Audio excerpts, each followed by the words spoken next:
어제 전국의 법원 판사 대표들이 모여 회의를 열고 여당이 추진하고 있는 사법개혁안에 대해서 위헌성 논란과 함께 재판의 독립성을 침해할 우려가 크다는 입장을 밝혔습니다.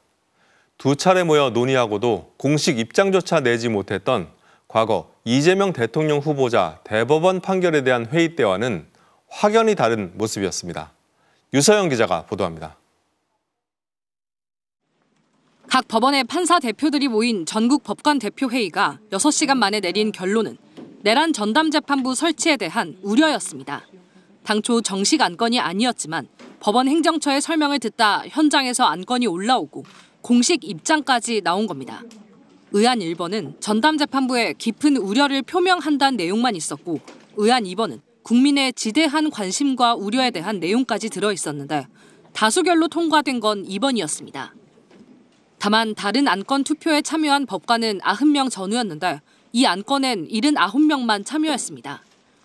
법관 대표들은 비상계엄과 관련된 재판의 중요성과 국민의 지대한 관심과 우려에 대해 엄중히 인식한다면서도 위헌성에 대한 논란과 함께 재판의 독립성을 침해할 우려가 크므로 신중한 논의를 촉구한다고 밝혔습니다.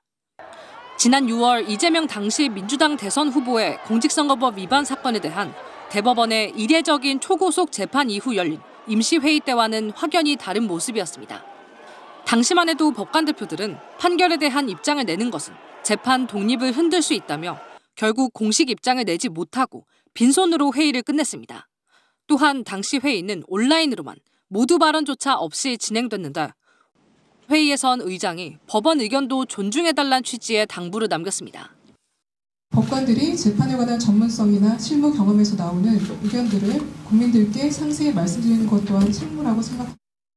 회의에 참석한 한 법관 대표는 우려 입장을 내는데 특별히 반대하는 의견은 없던 걸로 기억한다며 전반적으로 법안의 문제점에 공감했다고 분위기를 전했습니다.